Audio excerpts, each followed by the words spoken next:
Hai, nama saya Azri Walter. Saya adalah pengasas kepada jenama Walter dan rangkaian 15 cawangan Walter Barbershop dan juga pusat kemahiran Walter College.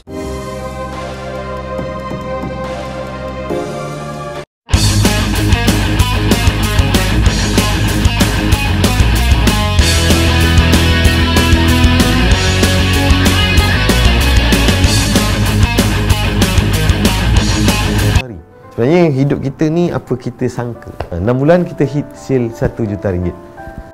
Yang menonton video ni, hari ni saya nak kenalkan diri saya dulu, bahawa saya adalah pengasas kepada jenama Walter di mana kami mulakan perniagaan dulu di jalanan. Okay, kita menjual di jalanan, kemudian sehinggalah kita berjaya membuka cawangan kedai gunting rambut yang pertama di UKM Bangi dengan sewa 500 dan kedai kecil sahaja. Okay, so hari ni saya nak kongsikan kepada anda 5 perkara yang anda perlu tahu sebelum membuka kedai gunting rambut. Okey, tips yang pertama, modal. Mesti ramai selalu tanya, "Tuan, berapa modal buka kedai gunting rambut?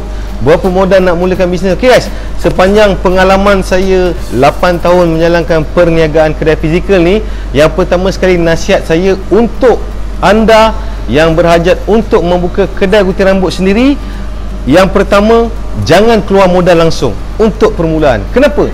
Sebab kita tak tahu lagi macam mana nak mengurus kedai, kita tak tahu lokasi yang kita nak pilih tu macam mana, adakah kita berani nak keluarkan RM30,000, RM40,000 dan akhirnya kedai kita sendu, tak ada customer. Jadi macam mana kita nak mulakan perniagaan tanpa modal? Kepada anda yang ada kemahiran menggunting rambut, nasihat saya sebelum buka kedai sendiri, mula dengan berkuli dahulu ataupun kita bekerja dahulu ataupun menjadi barber di mana-mana cawangan kedai gunting rambut yang ada, ataupun kita boleh sewa kerusi untuk kita ambil pengalaman dulu. Inilah modal yang pertama.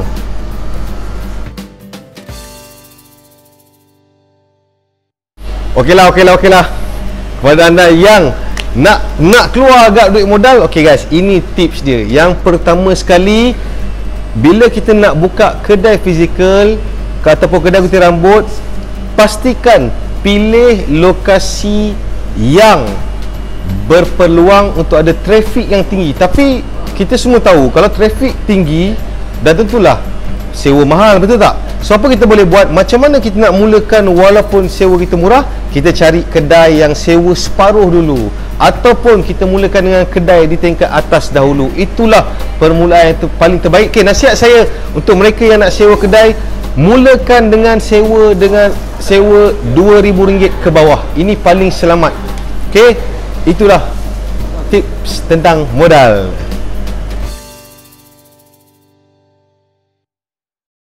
Okey, tips yang kedua. Apa benda yang kedua?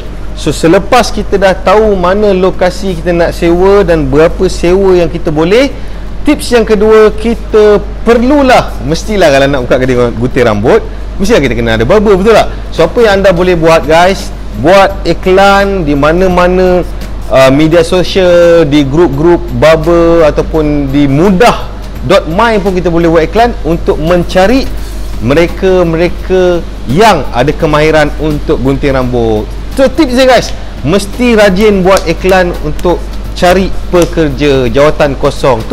Itulah perkara kedua yang anda kena buat bila dah ada kedai. Yang pertama tadi, yang kedua mesti ada barber. So apa benda yang ketiga?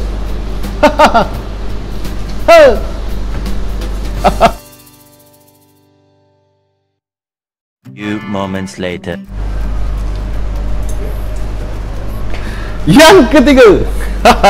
Okey guys, so untuk yang ketiga, tips yang ketiga untuk yang anda perlu tahu untuk membuka kedai gunting rambut, sudah tentulah ilmu. So apa ilmu yang korang kena ada? Yang pertama sekali, ilmu cara-cara untuk gunting rambut.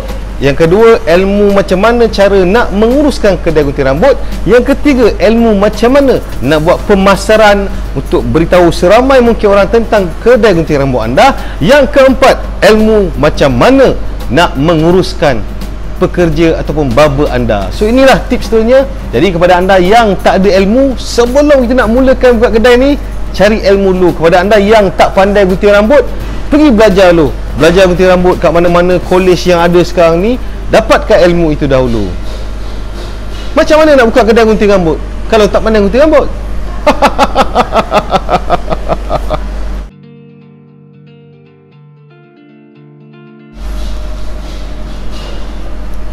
Okey guys, tips seterusnya ni benda yang paling penting, iaitu pemasaran ataupun marketing. So macam mana korang nak buat marketing tentang kedai yang korang baru buat?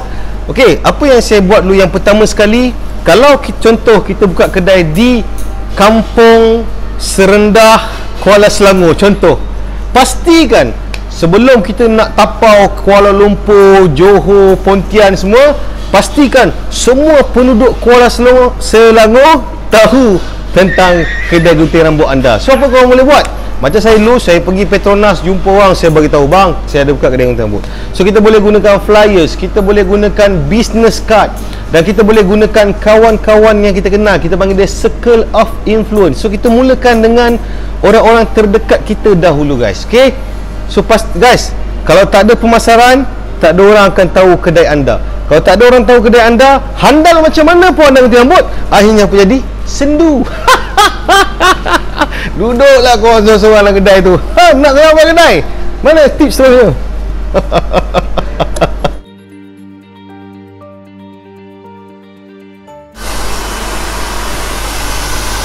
Dah. Okay guys, tip yang terakhir untuk anda yang nak buka kedai gunting rambut sendiri, benda paling penting adalah pemilihan lokasi. Okay guys, saya punya pengalaman banyaklah kedai tutup sebab salah pilih lokasi. So macam mana tips dan triks untuk korang dapat lokasi paling bagus dan confirm ada traffic? Yang pertama, cari mana-mana tempat yang ada 7-Eleven ataupun yang hampir dengan 99 Speedmart ataupun yang hampir dengan mana-mana restoran fast food yang famous guys. So secara tak langsung, kawasan-kawasan kedai-kedai yang terkenal ni dia ada traffic dia tersendiri. Untuk makluman anda semua company-company besar macam 7-Eleven, Starbucks, McDonald's semua ni, sebelum memilih lokasi, mereka ada pasukan buat market research, dibayar dengan beratus ribu guys. So buat apa kita nak pening-pening? So kita follow je kat mana dia ada, kita parking kat situ. Jadi kita dapat kongsi traffic dia. Inilah rahsia yang anda perlu tahu, 5 perkara sebelum anda membuka kedai gunting rambut anda. Okay, nama saya Azil Walter. Saya pengasas jenama Walter. Selamat maju jaya kepada anda yang ingin membuka cawangan kedai gunting rambut. So guys, sebelum saya tamatkan perkongsian hari ini, boleh tak anda tuliskan di ruangan komen selepas ini, apakah tips-tips yang korang semua perlukan supaya kami boleh bantu anda untuk majukan hidup anda, untuk berjaya dalam dunia ni. Kita hanyak guys. Azil Walter.